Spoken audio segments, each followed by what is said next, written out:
వేరే విధంగా వెళ్తున్నా ముందుకి. అట్లా ఆపర్చునిటీస్ మిస్ చేసుకున్నా అని చెప్తే, అవునా అన్నా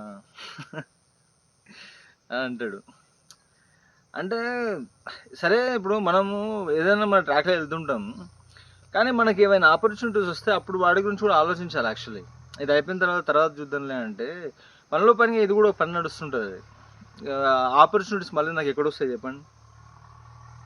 చాలా మంచి మంచి ఆపర్చునిటీస్, మంచి అమ్మాయిలు ప్రపోజల్స్ వచ్చినాయి నాకు. ఇప్పుడు నేను ఎవరనుకున్నా వెళ్తా, వాళ్ళు నన్ను డినై చేస్తారు. మళ్ళీ వాళ్ళు ఆలోచిస్తారు.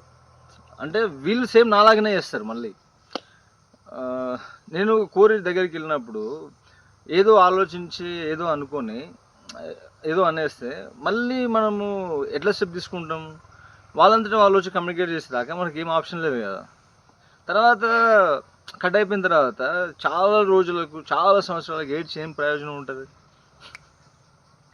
కాకపోతే నాకు ఈయన రిమైండర్ లాగా, ఓహో మ్యారేజ్ చేసుకోవాలి, అమ్మాయిని చూసుకోవాలి అనేది నాకు ఈయన ద్వారా రిమైండర్ వస్తుంటుంది. మళ్ళీ ఇప్పుడు కలిస్తే కూడా మళ్ళీ అడుగుతాడు, అన్న మ్యారేజ్ అయిందా అని. ఎప్పుడు కలిసినా అదే ఉంటుంది. ఇంకా సెకండ్ పర్సన్ జగదీష్ అని నా ఫ్రెండే, ఆయన కానిస్టేబుల్. ఈయనది ఏంటంటే చాలా పేషెన్స్ ఉంది అతనికి యాక్చువల్లీ. ఏదో జాబ్ దాంట్లో నేను కొంచెం ప్రాబ్లం ఉంది, దానికోసమే తిరుగుతున్నా. ఈయన సజెషన్ తీసుకుంటుంటాను నేను జనరల్లీ. అయితే చిన్న చిన్న విషయాలు కూడా డీటెయిల్ అడుగుతుంటాను నేను. దానికి ఈయన అనేది ఏంటంటే, యూట్యూబ్లో ఇన్స్టాల్నేమో పెద్ద పెద్ద డైలాగ్స్ చెప్తావు. అంటే ఆయన చెప్పిన వర్షన్ ఏంటంటే, యూట్యూబ్లో దాంట్లో డైలాగులు దెంగుతావు, ఇక్కడేమో ఎట్లా అప్రోచ్ కావాలి, ఏం మాట్లాడాలి, ఏదో చిన్న ప్లాన్ లాగా అడుగుతావు మామ అంటాడు. అంటే యాక్చువల్లీ ఇది చిన్న ఇంటెలిజెన్స్ ఉంది దీంట్లో. ఎట్లా ఇంటెలిజెన్స్ అంటారా?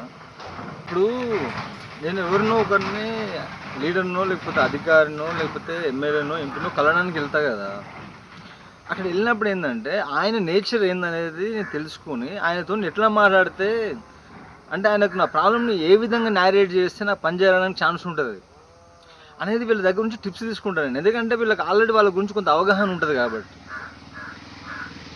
ఇప్పుడు ఎవరినో ఐపీఎస్ ఆఫీసర్ని కలుస్తాను నేను, ఆయన దగ్గర ఉండే గవర్నమెంట్స్ తోటి సార్ది మెంటాలిటీ ఏంటిది, ఎట్లా చెప్పాలి ఆయనకు, అంటే తక్కువ నిడివిస్తాడు, గన్ షాట్గా చెప్పాలన్నా లేకపోతే రిక్వెస్టింగ్గా చెప్పాలన్నా, లేకపోతే ఈ సహాయం, ఈ హెల్ప్ కావాలి సార్ నాకు ఇది చేయండి అని అంటే, మనం ఆయనను ఇది చేయండి అని అంటే కొంత